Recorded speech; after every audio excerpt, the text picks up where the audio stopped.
Don't worry, your parents don't have to ensure they still do would have looked after you, because they can take you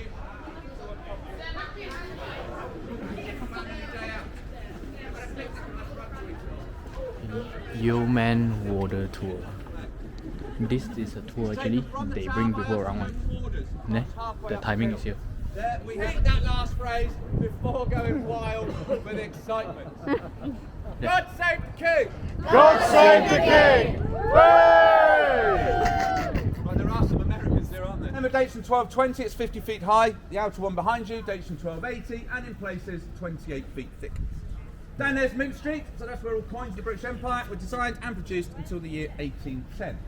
The buildings which house the mint are known as the casemates, and they not only serve as a museum, which is the two-storey building there, but also, sadly closed today, by the way, but also as accommodation for my colleagues and our families, so this really is where I live.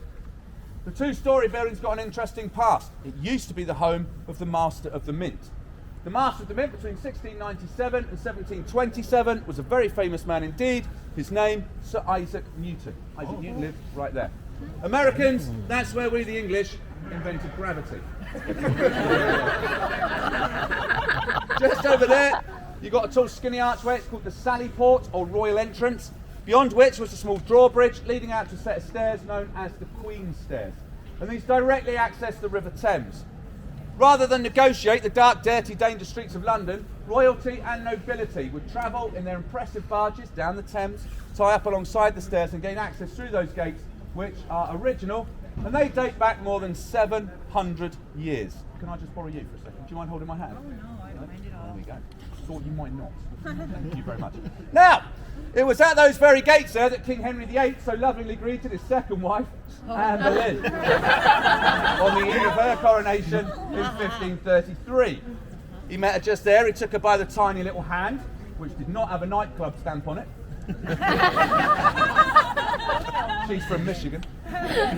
He looked her in the eyes and he promised to love her for the rest of her life. This man was the King of England. He couldn't go back on that word, and he certainly loved this lady for another 3 years anyway. And in 1536 he brought her back through a very different gate and he had her killed. And we'll talk about her later. All right, Thank you thank very you. much. Right, this is the bell tower. It's called the bell tower because there's a bell on top of it in that white box at the top there, and it's the strongest of the 13 towers on the inner defensive wall, and it has been used to house prisoners. Most famously, a man for all seasons, Sir Thomas More.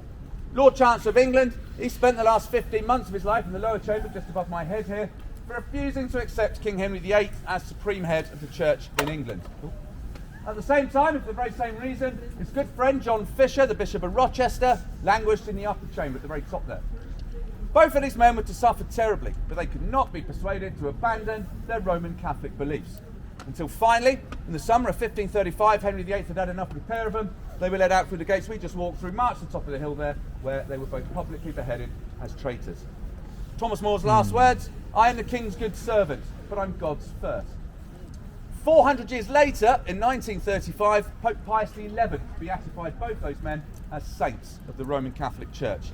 Two very, very noble men indeed, who died for their beliefs. Now, another man held in this tower was a man called James Scott, the Duke of Monmouth. Anyone ever heard of James Scott? You have. Excellent. No one ever has heard of James Scott. So we've got an educated friend. Okay. All right. James Scott, the Duke of Monmouth, was the eldest of the 13 illegitimate children of King Charles II, not called the Merry Monarch or indeed Champagne Charlie for no reason. After the death of his father in 1685, there was no obvious heir to the throne. And so James Scott, who was handsome and popular, by the way, was persuaded by his mates that he should have a go at the job of being king. He thought that was a great idea. So he landed in the west country of England with a small army of 87 men, and he marched inland, gaining popular Protestant support in what became known as the Monmouth or Pitchfork Rebellion. The rebellion was crushed at the Battle of Sedgemoor on the 6th of July 1685, but James Scott escaped the battlefield, and he was found a week later hiding in a ditch near the town of Ringwood. He was condemned to death in his absence, so no need for a trial. 3 days after arriving back here at the tower, he was led out through the gates, marched to the top of the hill, where he was publicly beheaded as a traitor. Now, why have I just told you about a fella only one lady here has even heard of? The reason is simple. This is regarded as perhaps the most botched execution ever to have taken place in English history. The executioner was a man called Jack Ketch. Jack Ketch was a butcher by trade, and executioners nearly always were in those days, and they had to be to carry out their grim work. In his spare time, though, little bit of a hobby of his, he was an executioner, but was in fact a hangman, not an axeman. Unfortunately for everyone who came across him, he was a full-time drunk, and these three things are not at all compatible. Now, it's customary in those days to pay your executioner. Two reasons for this. Reason one, it was a religious act, one of forgiveness. They believed that by forgiving the man who was about to kill you, this would greatly increase your chances of getting into heaven. Secondly, it was a tip. They believed the more money you gave the executioner, the better a job of killing you he would do. Poor old James Scott was not allowed to go to the cash point before his execution, and this went a little bit badly as a result. On the morning of the execution, he was led out through the gates there, and he's wearing his best bib and tucker, his best clothes. And he took a very slow walk, and why wouldn't he, to the top of the hill. Now, he wasn't booed or jeered like everybody else. Remember, I said he was handsome and popular, particularly with the ladies. He was applauded and cheered as he made his slow way up the hill. Women were crying, swooning at his feet, drying their eyes with lace handkerchiefs, other things made of lace, which were also dropped at his feet. He picked a few of these things up, he got to the top of the hill. He mounted the scaffold, he dropped a small purse of money into Jack Ketch's hands. He delivered his final speech. He fell to his knees, he said his prayers, and when he was ready to die, he leant forward, placed his neck on the block, and he dropped one of the lace handkerchiefs that he picked up on the way up there. This was Jack Ketch's signal to go to work. Jack Ketch brought the axe down, but the blow missed, and it landed in his right shoulder, partially severing his right arm. There was a second blow, which again missed. This one took the very top of his head off. His brains are now steaming in the morning air. There was a third blow.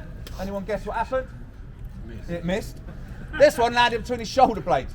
Now, history tells us of sorts that James Scott was able to rig around and shout, "For God's sake, man, will you please get on with it?"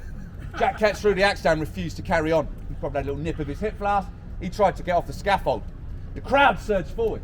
They'd come to see their hero die an honourable, noble death, not what they were witnessing. The sheriffs of London were forced to withdraw their swords. They pushed the crowd back at the tip of the swords, turned him onto Jack Ketch's chest, and said, "If you don't get on with this fella, you're going to be next." Reluctantly, he picked up the axe, he took the two further blows, that's 5 in total, before he finally dispatched his poor victim. But that's not the end of the story. Remember, for justice to have been served, the head had to be clear of the body. And all he'd really done was club this man to death. His head was still very much intact. Also, remember that Jack Ketch was a butcher by trade, and therefore always carried a butcher's knife. He went down on one knee. He took the lifeless head of James Scott in one hand, he took out that knife with the other, and he started to saw the skin, the veins, the nerves, the sinew, that gristly bit in the middle, until finally the head came away from the body. But that's still not the end of the story. Remember, all the heads are placed down there on London Bridge for display. Not so in this case. They brought both body and head back inside the tower, and the reason was simple. Somebody realised immediately after this man's execution that he was the son of a king. He was an illegitimate son, but nonetheless the son of a king all the same. And as such, up to that point, nobody had yet painted his portrait.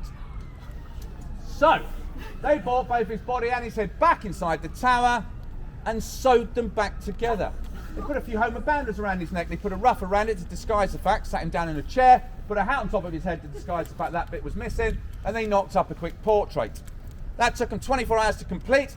His body, with his head now sewn back on, was then buried in our church 24 hours after his execution. That's a good story, isn't it? Right, well, we must be heading round the corner, Water Lane, because until the year 1275, we'd have had to breaststroke down here. The River Thames used to wash against the base of the inner wall there behind you. When they started to construct this wall in front of you in 1275, The water used they to be pushed up the Thames here back to here. and they raised the roadway some 12 feet to the the level base. that we're now standing on.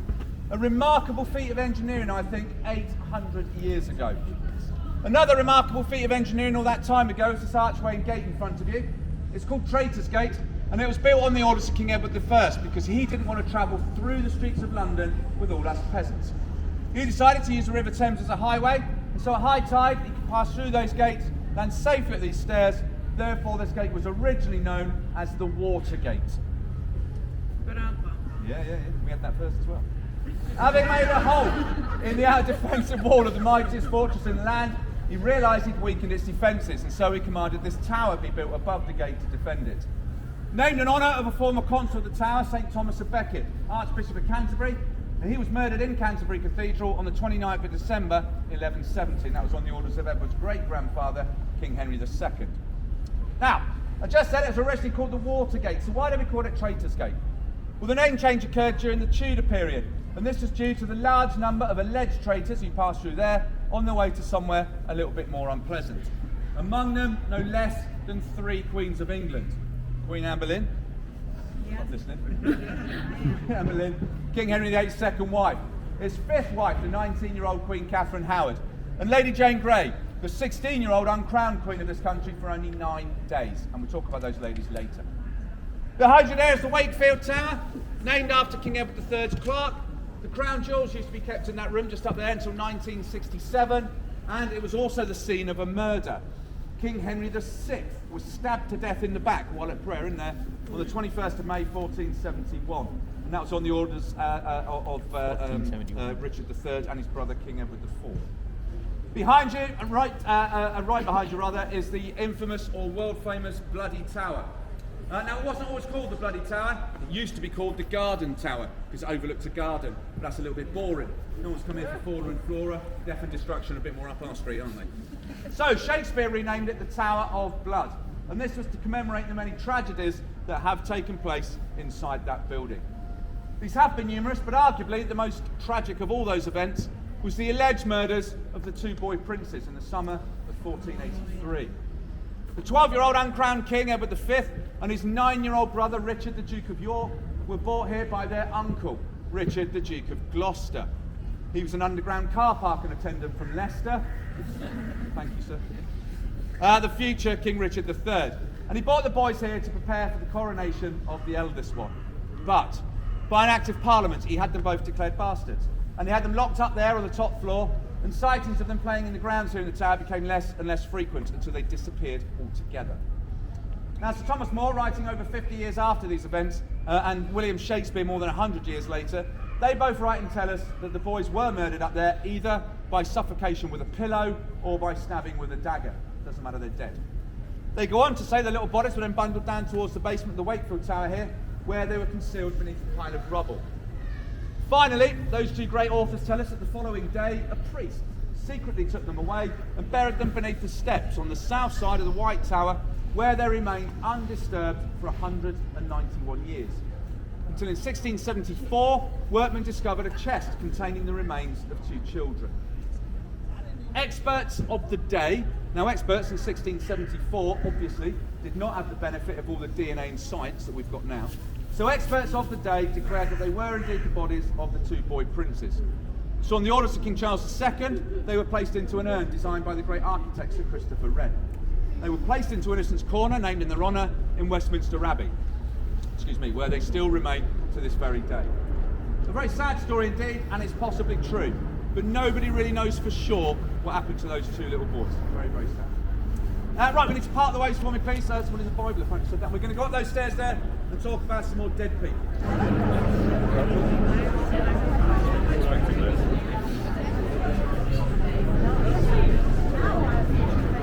Now standing on Tower Green, which is our village green here at the Tower of London. Now, unlike most village greens in the country, where you'll find some swings or slides, a cricket pitch, hopefully a pub, we've got something quite unique here, our very own execution site. Now that stupid glass coffee table with a ridiculous pillow on it really is where they killed people, and they chose to commemorate it with modern art. Does anybody like it? No. Awful, isn't it? The only way that's going is if you write in and complain. I'm just saying.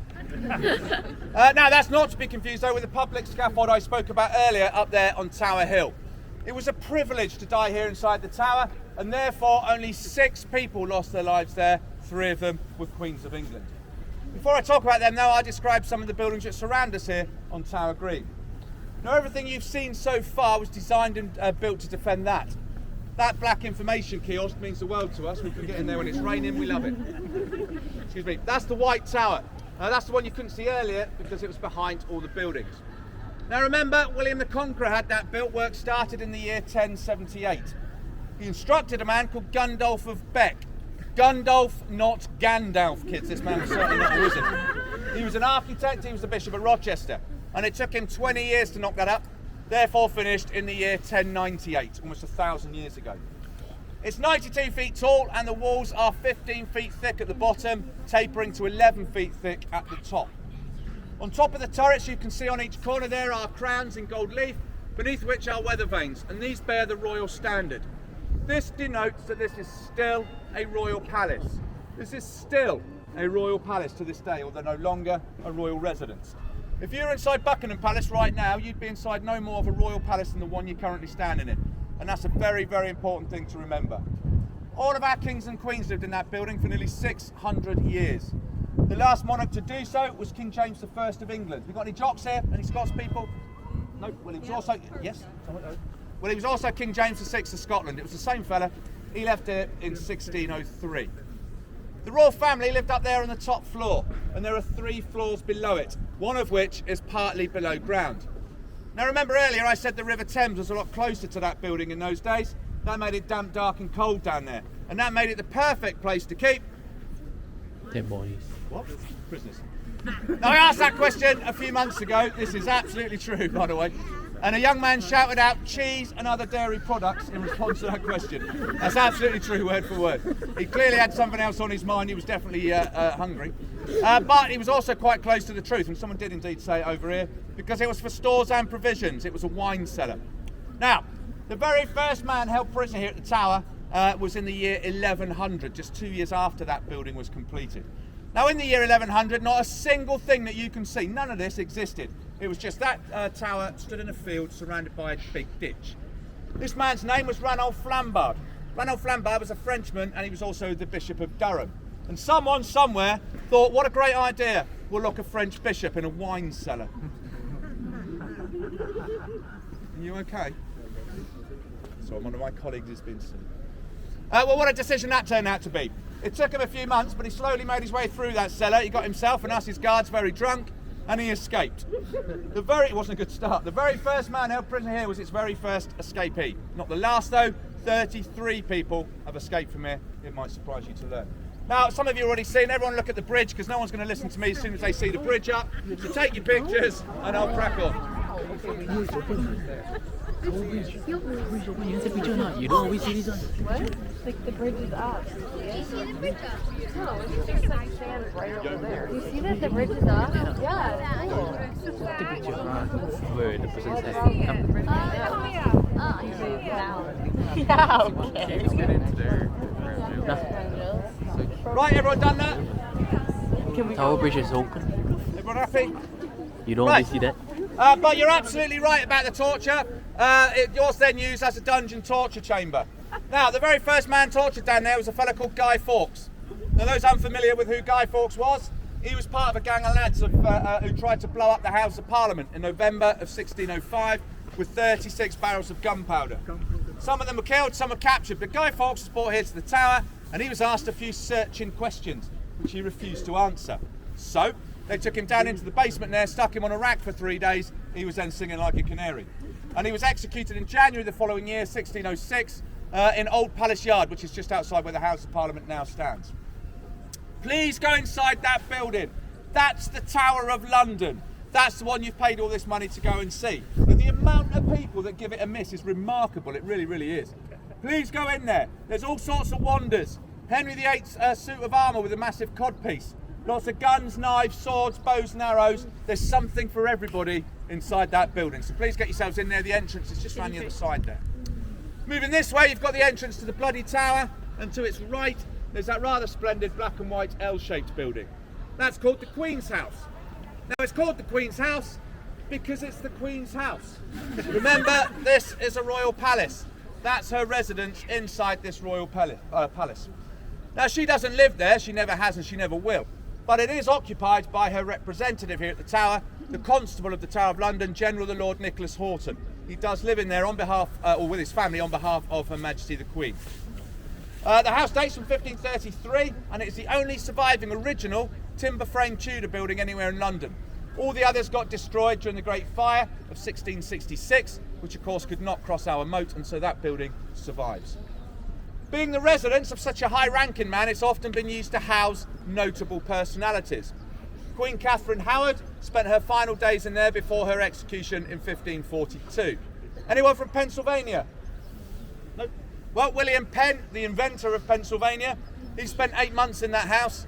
He had a difference of opinion with King Charles II about what constituted religion. He was only saved by his father, Admiral William Penn, who was owed a favour from the king, and he called that favour in, and the king agreed to release the boy on condition that he left the country. He did so, and he crossed the Atlantic to found the Quaker colony of Pennsylvania, named in honour of his father. The last man held in that house, on one of the last people held at the Tower, but not the last, was a fellow called Rudolf Hess, deputy leader of the Nazi Party in Germany. He spent 3 days in there in May of 1941 before being taken to Wales for his own safety. Now, who go to Wales for their own safety is beyond me, but there we go. That's what they did. Now, some of you youngsters have probably never heard about this, and certainly some of us older ones, I guess it slips our mind now and then. But during the Second World War, from about June of 1940 to September 41, something like that, London and other cities in this country suffered what became known as the Blitz. Every single night during those months, hundreds of tons of Nazi bombs would rain down on this great city. Over in that direction is the East End of London. It's where all the docks are. 60% of that part of London was completely flattened. 32,000 people lost their lives in the Blitz and over 80,000 were seriously wounded. So this is quite a dangerous place to be at the time, and that's why they took him away to Wales. After the war, Hess was taken to Nuremberg, where he was tried, convicted and sentenced to life in prison. And he served that sentence in Spandau Prison, Berlin, where he committed suicide in 1987. An unrepentant Nazi by all accounts until the day he died. Right, where's all the Americans? Put your hands up, please. There we go, lovely, there's a few of you. Now I realise for you guys that last bit was a little bit confusing because I was just talking about the Second World War being on in 1940. I realise your history teaches you that started considerably few years actually after that, but for everyone else, just so you know, it started in September 1939. Now, for the rest of us, or certainly people in this country, we are grateful for the assistance afforded by America to us. Our backs were against the wall. We love you dearly. You're our closest allies, and we always will. It's also been the source of endless films, hasn't it? About you, how you won the war for everybody else. According to Hollywood, Clint Eastwood and John Wayne did the whole thing all on their own. Nobody else was involved in the Second World War. It was just America and the other lot. So again, thank you very, very much for trying to change history. And if you paid your taxes, Americans, all this history could have been yours, couldn't it? Right in front of you is the Beacham Tower. Inside there are 91 inscriptions carved into the walls by the prisoners held there. They're absolutely beautiful. It doesn't say sort of Eric was here. They're really, really nice. Let's go and have a look at them. Next to that, you've got that tall, skinny building in front of you. That's where our doctor normally lives. Sadly, he died a few months ago, so we're between doctors at the moment. But if he could never help us, you'd see that fella next door. That's where the vicar lives. And this is his office, the Chapel Royal of St Peter ad Vincula, and I'll talk about that shortly. Behind you there, you've got the Waterloo block. That's named in honour of Wellington's famous victory over the French. Over the French! Yay! The Battle of Waterloo on the 18th of June, 1815. I believe there's going to be another Battle of Waterloo this afternoon in Paris, the rugby, but there we go. The cannons that you can see there were captured from Napoleon at that battle. It was built in 1845, and it's the youngest building here at the Tower, and it was built as a barracks for 1,000 soldiers of Wellington's garrison stationed here at the Tower. Nowadays, it's got a very different use. It's where the crown jewels are kept. There are 11.5 tons of gold in there and over 23,000 diamonds, rubies, emeralds, God knows what else, all in there. The two largest cut diamonds in existence are in that building. One of them, the Cullinan 1, or Star of Africa as it's sometimes known as, weighs in at a staggering 530.2 carats. And I know some of you ladies will know exactly how big that is, but for anyone else, it's about that big. It's about just a bit bigger than an egg. It's absolutely enormous. It's very, very beautiful, and yes, it's real. Nothing inside that building is fake. We get it all day long. Where'd you keep the real crown jewels? These are obviously the fake ones. No, they're not. They are the real crown jewels. I can assure you, it would be quite ridiculous and somewhat pointless otherwise to put 2 armed soldiers outside to help us guard them. And yes, they're real soldiers. They're not people dressed up. They're not actors. They are members of the Coldstream Guards, an infantry regiment here in the British Army. I think that young man's got in his hand over there is a real assault rifle. The things inside that real assault rifle are real bullets. And if you jump over the fence over there, you will find out how sharp his bayonet really is. They are not figures of fun. Nobody posted them there for you to twerk at, pull faces at, and do all the other stupid things we see tourists do in front of our soldiers. They're disciplined British soldiers. They will not laugh or smile at you. They will be looking at you with utter pity and contempt. Please don't do it. Please treat those young men with the same respect I hope you afford the soldiers in your own country. They deserve our respect, not our stupidity, and that's a serious point. Right, the crown jewels are underneath that clock. Underneath that clock you can see a bit of a queue snaking out of a door over which it says the crown jewels. Everybody look at the sign behind you. What does it say on the left-hand side of that sign? Crown jewels. And cunningly, that sign points directly at the entrance of the crown jewels. Are there any questions on the location of the crown jewels? All day long we get asked that same question. They're over there underneath that clock. Right, now we've cleared that up, let's turn our attention to this horrific sight just here. Not you girls. Now remember, only 6 people lost their lives there, 3 of them Queens of England. The first victim was on the 19th of May 1536, and this was of course Queen Anne Boleyn. Now Anne was tried, convicted and sentenced to die for incest, adultery and witchcraft. Make of those accusations what you will. Now Anne feared the Block and Axe greatly. Think back to what happened to poor old James Scott, you can understand her trepidation. So she elected to die in the French manner, which in those days was with a 2-handed double-edged sword. This was pre-guillotine days. Now they couldn't find a skilled Frenchman.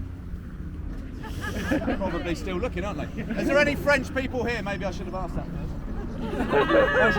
Bonjour. Canada or France? France. Good luck this afternoon. Good luck this afternoon. I think you're going to need it. We're up for it tonight. So they had to send off to Calais for a man with the necessary skills. And he was sent for 7 days before her trial even started. She was going to die no matter what the outcome. On the morning of the execution, there was a wooden platform there. It was covered in straw. The straw was to soak up her blood, but also to conceal the sword. She mounted the platform, she delivered a final speech, fell to her knees and said her prayers. Lord, have mercy on my pitiful soul. And she repeated that over and over again. The executioner then distracted her. He shouted, "Bring me my sword." This made Anne look up and it put her neck in the perfect position. But he's already got the sword in his hand.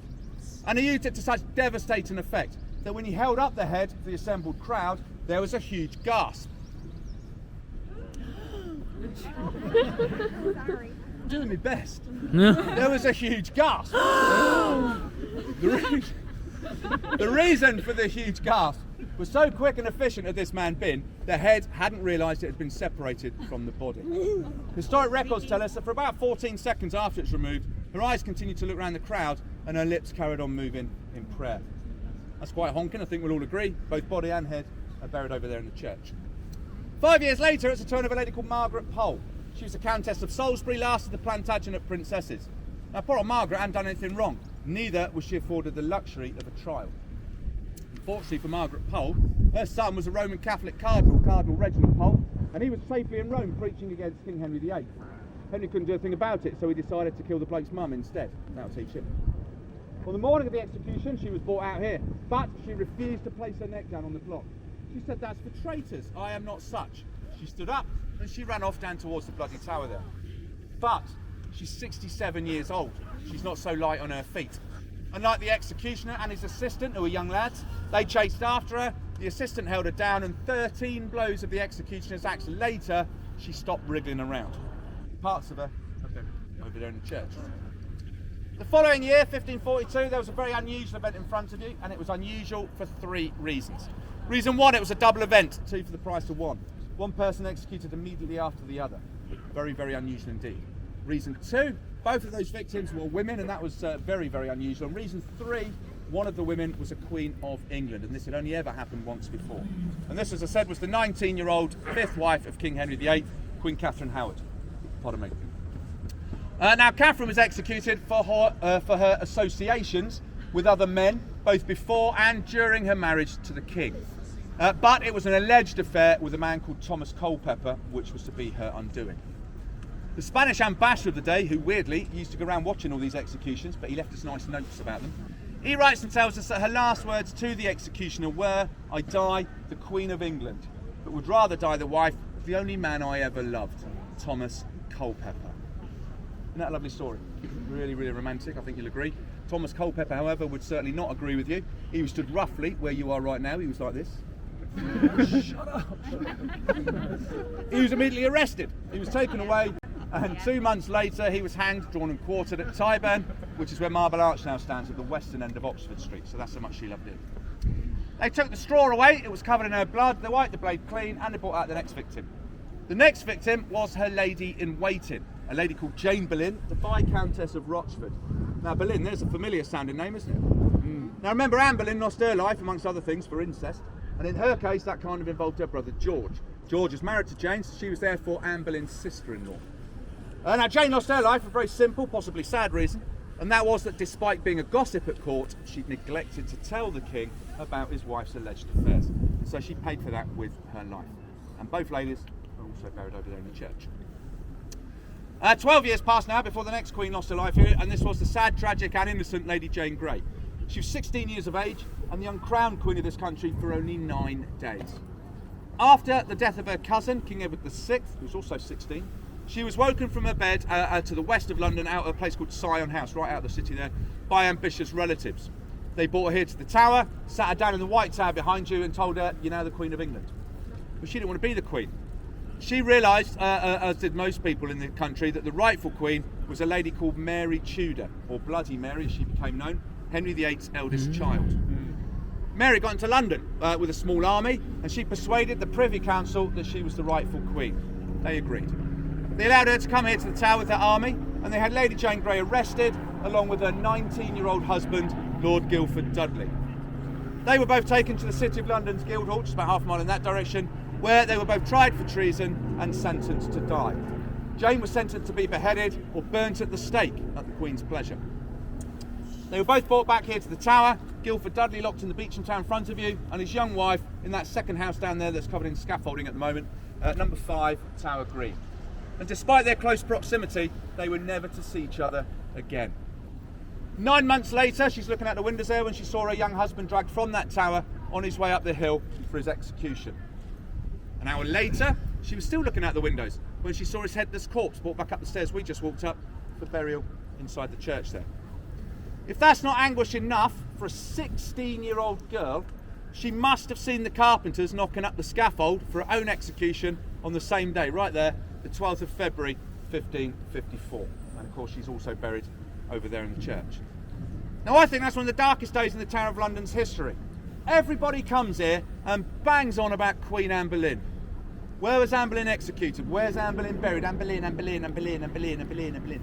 It's all we ever hear about here is Anne Boleyn, but very few people ever ask us questions about this 16-year-old girl who had very little clue really why one cold February morning she was kneeling down right there in front of a man with a massive axe about to lose her head.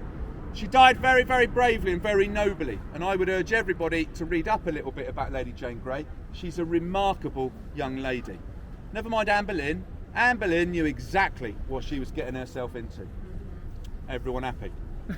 I normally get hate mail at that point from Anne Boleyn fans, but there we go. Right, a little bit about the church. It's the Chapel Royal of St Peter ad Vincula. That's Latin for St Peter in chains. It's a royal peculiar church, one of 2 in the Tower, one of 6 in London. The other one is inside the White Tower there. The Royal Peculiar Church is a church that exists purely for the spiritual needs of the sovereign and does not come under the diocese of any bishop. So it is literally one of the Queen's personal churches. Built in 1519, 1520 during the reign of King Henry VIII. Everybody that I've spoken about that's dead on this tour so far is buried in there. So there are 3 Queens of England, 2 Catholic saints, a bloke with his head sewn back on, and assorted lords and ladies. So please, please, please go inside there at the end of the tour. One of my colleagues will be in there, and he or she will be able to answer any questions that you may have about the church. It's lovely, so please do go inside. Finally, just before we go, I just want to quickly talk about my second favourite subject, which is me. Now, all day long we're asked about being a Yeoman Warder. What's that all about? Why are you here? What do you do? How did you become one? And why are you called Beefeaters? So I'll try and answer those questions. On the 22nd of August 1485, there was a battle up in Leicestershire, up in the Midlands of this country. I don't know why I pointed up there. It's up in the Midlands. At which a young Welsh noble, a man called Henry Tudor, defeated King Richard III. Henry found the crown of England under a bush on the battlefield, picked it up, stuck it on his own head, and he proclaimed himself King Henry VII. So he was Henry VIII's father. After the battle, Henry turned to his common soldiers, not his knights, but his common soldiers, and he said, "You lads have impressed me there today, I love it. I want you to come with me to London. You're going to guard me and the Tower of London." And here we still are. 536 years later, doing the exact same thing. We are the guardians and the custodians of this ancient royal palace and fortress, its history and its traditions. We are responsible for its safety and security. By tradition, we guard the crown jewels, but that's done a little bit more electronically, shall we say, these days. We are the oldest formed body of men and now women in the world. The only people that come anywhere close to us are the Swiss Guard at the Vatican, but they're some 20-something years younger than us. And we are still, to this day, members of the Sovereign's personal ceremonial bodyguard. We are still members of the Queen's personal ceremonial bodyguard. Now, when we carry out those duties and other royal duties, we wear a very different uniform to this. And this is a uniform. It's not a costume, and it's not an outfit. This is the Queen's uniform, one that I'm very, very proud to wear. The uniform I refer to, though, will be familiar to most of you. You all look like gin drinkers. Has anyone got a guidebook? Not a map, but a guidebook. You know. No, the guidebook. Don't worry, it doesn't matter. Well, if you've got a guidebook, the fellow on the front there is the uniform I'm talking about. It's a Tudor uniform. It hasn't changed since the Tudor times. Same shape hat as this, but it's made of velvet. It's got red, white and blue ribbons around the outside. We wear a big Tudor ruff around our neck, which is really uncomfortable.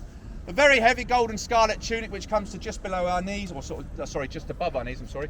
We wear breeches just below our knees, and we get to wear tights in that uniform as well. And I'm not going to lie, that's the bit I signed up for. That's why I came in. We carry a sword on our left hip and a thing called a partisan in our right hand, which is essentially an 8-foot spear.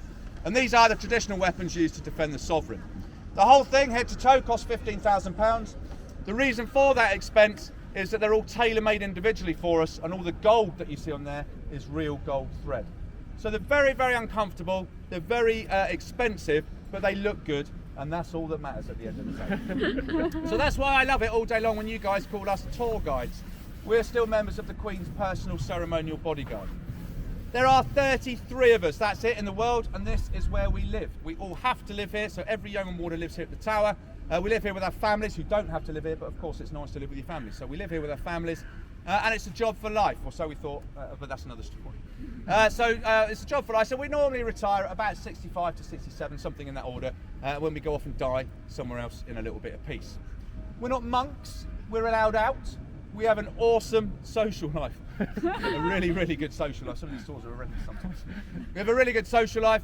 We've got a pub over there in the corner. We've got a church, if that's your thing. All the things that you would find in any village up and down the land. Sainsbury's deliver. Other supermarkets available, of course. So we just have a totally normal life. Same as you guys do. We just lead it in this extraordinary set of buildings. Again, some perspective on that. Since 1969, last time I checked, which is a little while ago, 575 people have been to space. Only 414 people have ever worn this uniform. There have been more spacemen than Yeoman Warders. Tour guides. Right, why are we called, how do we become a Yeoman Warder? That's probably the next bit. Well, it's easy. All you need to do is a minimum of 22 years service in Her Majesty's Armed Forces. I was a Royal Marines Commando for 25 years. I fought in Iraq and Afghanistan, a bit of a waste of time that last one, it turned out to be, and various other places around the world. We've got to be warrant officers, sergeant majors. So most of us have got quite loud voices, handy here sometimes. And you also need to hold the long service and the good conduct medal, which demonstrates you've got long and honourable service to the Crown. If you've got those 3 minimum criteria, someone then has to die or retire, of course, and then you can apply for the job online, like everything else these days. You come in for an interview and a selection process, and then the last man or woman, we've got 3 ladies, is appointed a Yeoman Warder. Why are we called Beefeaters? There's a very common question, and disappointingly, perhaps, is that we haven't got a clue. Don't know. There's lots of nonsense online, and that's exactly what it is. However, what we think is the closest to the truth is that when the kings and queens lived in that building, obviously they'd have a nice slap-up dinner every night. We're their bodyguards, so they'd go to bed and they'd say to us, fellas, help yourself to whatever's left. Now that sounds a little bit rubbish, getting paid in leftovers, but unless there are any lords, ladies, kings or queens in front of me, we're all peasants. Peasants like us could not afford the food the king and queen are eating. They certainly couldn't outside the tower.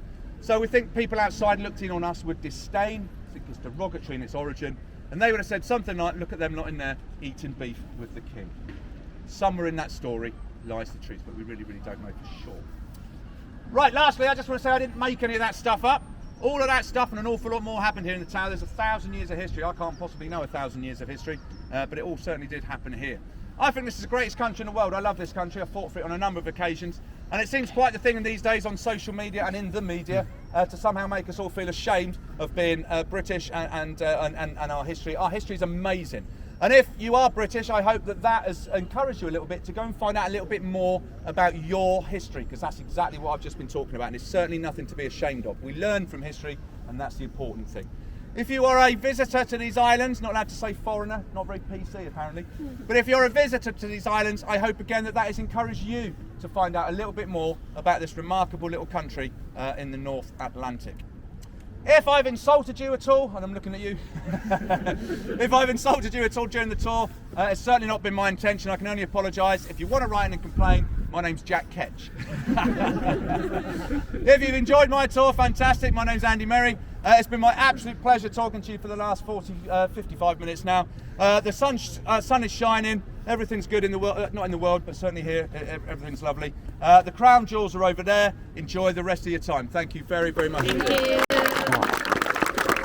Alrighty.